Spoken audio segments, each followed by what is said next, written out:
حضرات، ربیع الآخر کا مبارک مہینہ اب ہم سے رخصت ہو رہا ہے۔ آج ربیع الآخر کی 29 تاریخ ہے۔ 1 یا 2 دن میں انشاءاللہ رجب کا مبارک مہینہ شروع ہو جائے گا۔ رجب کے مہینے کی بہت زیادہ فضیلت ہے۔ رجب کے مہینے کو بعض جگہ پر لوگ خواجہ معین الدین کے مہینے کے نام سے بھی جانتے ہیں، اس لیے کہ رجب کے مہینے کی 6 تاریخ کو سلطان الہند حضرت خواجہ غریب نواز معین الدین چشتی اجمیری سنجری رحمۃ اللہ علیہ کا عرس پاک منایا جاتا ہے۔ رجب کے مبارک مہینے میں بہت سے ایسے یادگار دن آتے ہیں، بہت سی ایسی یادگار تاریخیں آتی ہیں جس کی فضیلت بہت زیادہ ہے۔ چنانچہ رجب کی 6 تاریخ کو خواجہ غریب نواز کا عرس پاک، 15 رجب کو کنڈے کی فاتحہ حضرت امام جعفر صادق رضی اللہ تعالیٰ عنہ کے نام ایصال ثواب، اور اسی رجب کی 27 تاریخ کو معراج مصطفیٰ صلی اللہ علیہ وسلم کا عظیم معجزہ بھی اللہ کے رسول صلی اللہ علیہ وسلم کو عطا کیا گیا۔ یعنی معراج کا عظیم تحفہ، معراج کا عظیم معجزہ اسی رجب کی 27 تاریخ کو نبی کریم صلی اللہ علیہ وسلم کو حاصل ہوا ہے۔ اس طریقے سے رجب کے مہینے کی بے شمار فضیلتیں حدیث پاک میں وارد ہیں۔ چنانچہ یوں تو خلوص اور للہیت کے ساتھ اللہ کی رضا کو حاصل کرنے کے لیے اور خالص ثواب کی نیت سے، ریاکاری سے بچتے ہوئے جو عبادت کی جائے، چاہے وہ کسی بھی دن ہو، کسی بھی مہینے میں ہو، کسی بھی سال ہو، کسی بھی وقت ہو، اللہ تبارک و تعالیٰ ایسی عبادت کو قبول فرماتا ہے۔ لیکن اس کے باوجود کچھ ایسے دن ہیں کہ ان دنوں میں جب اللہ کی عبادت کی جاتی ہے تو اللہ تبارک و تعالیٰ اس عبادت کو قبول فرماتا ہے۔ انہی دنوں میں سے رجب کا مبارک مہینہ بھی ہے، جس کی فضیلت کو بیان کرتے ہوئے اللہ کے رسول صلی اللہ علیہ وسلم نے ارشاد فرمایا، ان رجب شہر اللہ، یعنی بے شک رجب اللہ کا مہینہ ہے، وہ شعبان شہری، اور شعبان میرا مہینہ ہے، وہ رمضان شہر امتی، اور رمضان میری امت کا مہینہ ہے۔ عزیزان ملت اسلامیہ، فرائض اور واجبات کی ادائیگی کے ساتھ ساتھ جو لوگ رجب کے مبارک مہینے میں اللہ کی عبادت نفل کے طریقے سے کرتے ہیں، یعنی نفلی عبادت کرتے ہیں، ایسے شخص کو رجبی کہا جاتا ہے۔ اور ایسے شخص کی حدیث پاک میں بہت زیادہ فضیلت بیان کی گئی ہے۔ چنانچہ ایسا شخص جو فرائض و واجبات کی ادائیگی کے ساتھ ساتھ رجب کے مبارک مہینے میں نفل عبادت کرتا ہے، نفل روزہ رکھتا ہے، اسے رجبی کہا جاتا ہے۔ اور کل قیامت کے روز ایسے شخص کو نہایت ہی عزت و احترام کے ساتھ، تعظیم و تکریم کے ساتھ پل صراط سے گزار دیا جائے گا۔ چنانچہ ایک منادی ندا دے گا، کہاں ہیں وہ لوگ جو اللہ کی عبادت رجب کے مبارک مہینے میں کیا کرتے تھے، جمع ہو جائیں۔ تو جتنے لوگ دنیا میں رجب کے مہینے میں اللہ کی عبادت کیے ہوں گے وہ سب کے سب جمع ہو جائیں گے۔ پھر ایک نور ظاہر ہوگا جس کے پیچھے فرشتوں کے سردار حضرت جبریل امین اور حضرت میکائیل علیہ السلام تشریف فرما ہوں گے، اور ان فرشتوں کے پیچھے پھر رجب کے مبارک مہینے میں عبادت کرنے والے لوگ ہوں گے، اور پھر یہ رجبی کہلانے والے لوگ پل صراط کے اس کٹھن راستے کو جو بال سے زیادہ باریک اور تلوار سے زیادہ تیز ہے، ایسے پار کر لیں گے جیسے پلک جھپکنے میں جو ٹائم ہوتا ہے، بلکہ اس سے بھی جلدی وہ لوگ ایسے پار کر جائیں گے جیسے بجلی کودتی اور بجلی چمکتی ہے۔ عزیزان ملت اسلامیہ، پھر وہ لوگ پل صراط کے راستے کو پار کرنے کے بعد اپنے سر کو سجدے میں رکھ کر اللہ کا شکریہ ادا کریں گے تو رب کائنات ارشاد فرمائے گا اے میرے بندوں اپنے سروں کو اٹھاؤ، آج تمہیں سر جھکانے کی ضرورت نہیں ہے، آج سر اٹھا کر چلنے کی ضرورت ہے، آج تمہیں سر جھکا کر چلنے کی ضرورت نہیں ہے، آج فخر سے سر اونچا کر کے چلنے کی ضرورت ہے، اس لیے کہ تم لوگوں نے رجب کے مبارک مہینے میں یعنی میرے مہینے میں میری خالص عبادت کی ہے، اس لیے میں نے تمہارے گناہوں کو معاف کر دیا ہے، آج تم شان و شوکت کے ساتھ فخر سے سر اونچا کر کے چل سکتے ہو۔ تو حضرات یہ ہے رجب کے مبارک مہینے میں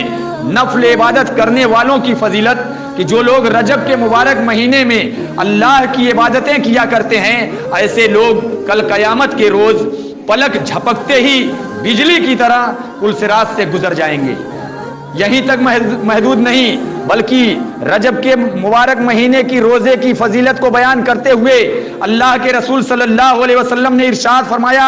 جامع الصغیر صفحہ نمبر 311 کی حدیث پاک ہے جس کے راوی صحابی رسول حضرت عبداللہ ابن عباس رضی اللہ تعالیٰ عنہ ہیں،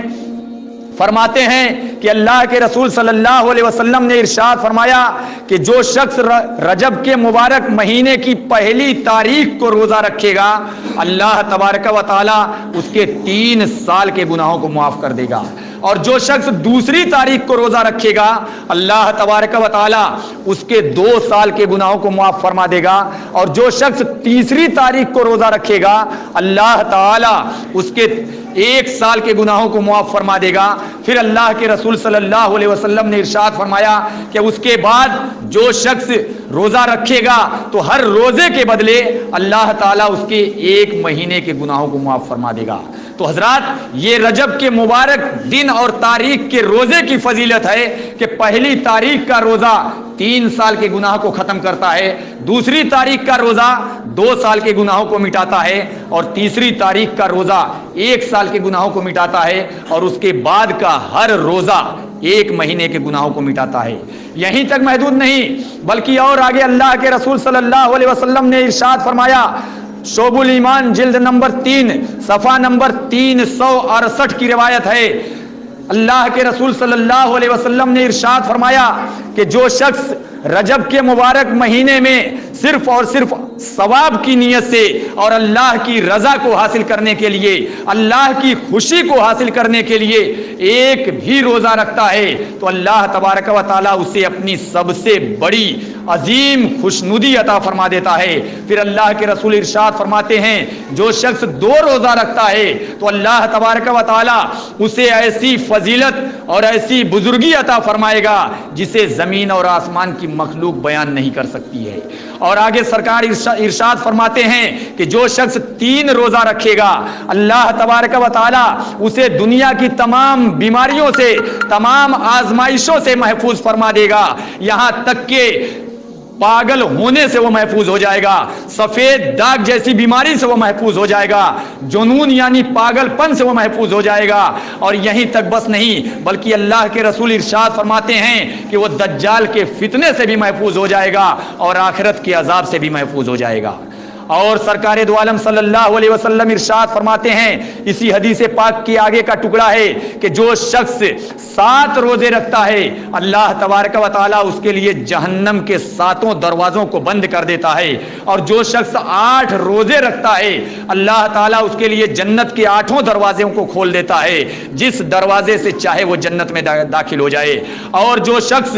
10 روزے رکھتا ہے تو اللہ تبارک و تعالیٰ سے جو کچھ وہ سوال کرتا ہے اللہ تعالیٰ اسے عطا فرماتا ہے۔ اور آگے نبی نے ارشاد فرمایا جو شخص 15 روزے رکھتا ہے اللہ تعالیٰ اس کے تمام گناہوں کو معاف فرما دیتا ہے اور تمام گناہوں کو نیکیوں سے بدل دیتا ہے۔ پھر نبی نے ارشاد فرمایا کہ رجب کے اس مبارک مہینے میں جو شخص جتنا زیادہ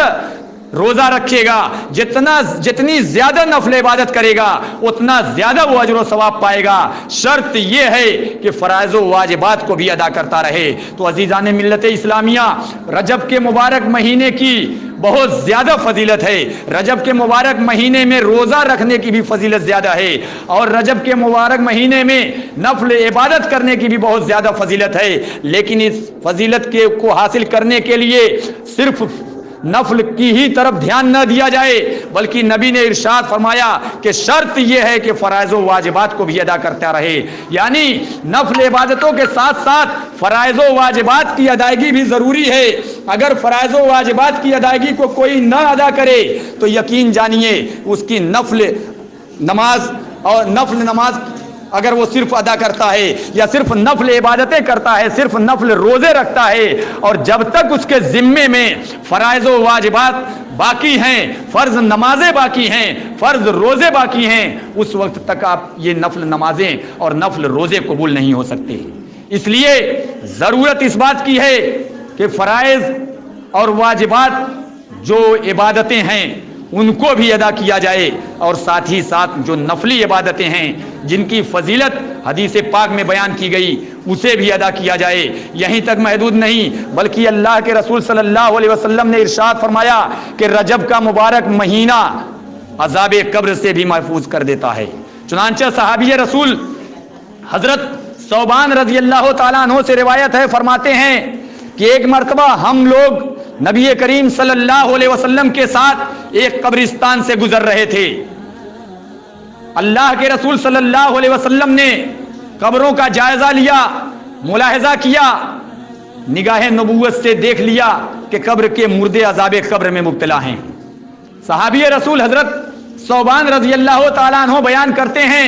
کہ اللہ کے رسول صلی اللہ علیہ وسلم زارو قطار رونے لگے اور آسمان کی طرف اپنے دست مبارک کو اٹھا کر اللہ سے دعا کرنے لگے، میت کے حق میں، مردوں کے حق میں بخشش کی دعائیں کرنے لگے۔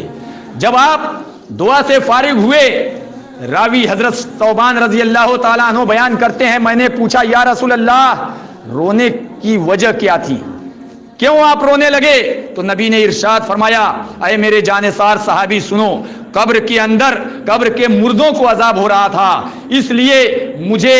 اپنی امت پہ رحم آ گیا اور میں رونے لگا، زارو قطار میں رونے میں مبتلا ہو گیا، اور اللہ کے لیے اللہ سے میں نے ان کے حق میں بخشش کی دعائیں کی تو اللہ تبارک و تعالی نے ان مردوں سے عذاب کی تخفیف فرما دی، عذاب کو ہلکا کر دیا۔ تو عزیزان ملت اسلامیہ، پتہ یہ چلا کہ نبی کریم صلی اللہ علیہ وسلم کو اللہ نے وہ طاقت و قوت عطا فرمائی ہے کہ زمین کے اندر کیا ہو رہا ہے، کیا ہے، مردہ کس حالت میں ہے اسے بھی دیکھ رہے ہیں۔ یہیں سے پتہ چلتا ہے کہ نبی کو علم غیب حاصل ہے، اس لیے کہ زمین کے اندر جو چیز پوشیدہ ہے وہ نگاہوں سے اوجھل ہے، وہ نظروں سے غائب ہے، اسے دیکھنا سب کے بس کی بات نہیں ہے۔ یا لیکن نبی جو اللہ کے برگزیدہ بندے ہوتے ہیں، اللہ تعالیٰ انہیں وہ طاقت و قوت عطا فرماتا ہے کہ اگر ایک نگاہ تصرف زمین پہ ڈال دیں تو تحت الثری تک دیکھ لیں کہ زمین کے اندر کیا ہو رہا ہے۔ نبی کریم صلی اللہ علیہ وسلم نے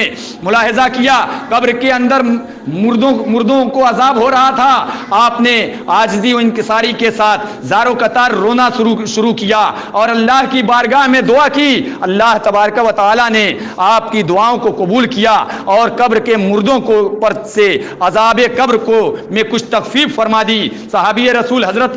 ثوبان رضی اللہ تعالیٰ عنہ نے عرض کیا یا رسول اللہ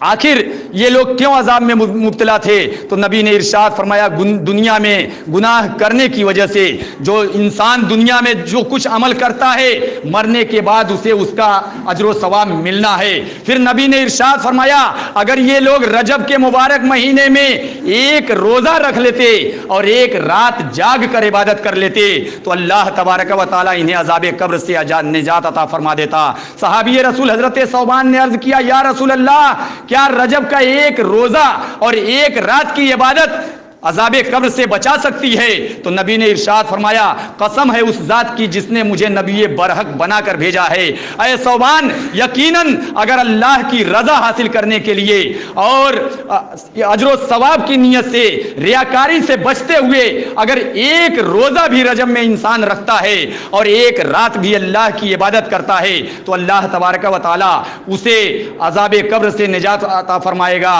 اور رجب کا ایک روزہ اگر خلوص و للہیت کے ساتھ رکھتا ہے تو نبی ارشاد فرماتے ہیں کہ اسے 1000 سال کی نیکیوں کا اجر و ثواب عطا کیا جاتا ہے۔ تو عزیزان ملت اسلامیہ یہ ہے رجب کے مبارک روزے کی فضیلت۔ آج ربیع الثانی یعنی ربیع الاخر کی 29 تاریخ ہے۔ کل یا پرسوں سے انشاءاللہ رجب کا مبارک مہینہ شروع ہو جائے گا، اور اس تقریر کو بیان کرنے کا مین مقصد یہی ہے کہ جس طریقے سے ہم رمضان کے مبارک مہینے میں روزہ رکھتے ہیں، اسی طرح رجب کے مبارک مہینے میں بھی روزہ رکھنے کا اہتمام کریں، کم سے کم 1 یا 2 ہی روزہ رکھ لیں تاکہ ہمارے لیے ذریعہ نجات کا سبب بن جائے۔ لیکن شرط یہ ہے کہ صرف نفل روزہ ہمیں نجات کا سبب نہیں بن سکتا ہے، فرائض و واجبات کی ادائیگی بھی ضروری ہے۔ نبی نے ارشاد فرمایا شرط یہ ہے کہ فرائض و واجبات کو اگر ادا کرتا رہے گا تب اس کے لیے یہ رجب کے مبارک مہینے کے روزے اور اس کی نفلی عبادتیں اس کے لیے ذریعہ نجات بنیں گی۔ کہنے سننے میں جو غلطی ہوئی رب کی بارگاہ میں توبہ کرتا ہوں، اے رب قدیر اپنے حبیب کے صدقے معاف فرما۔ استغفر اللہ ربی من کل ذنب و اتوب الیہ۔ جو حضرات سنت نہ پڑھیں وہ سنت پڑھ لیں۔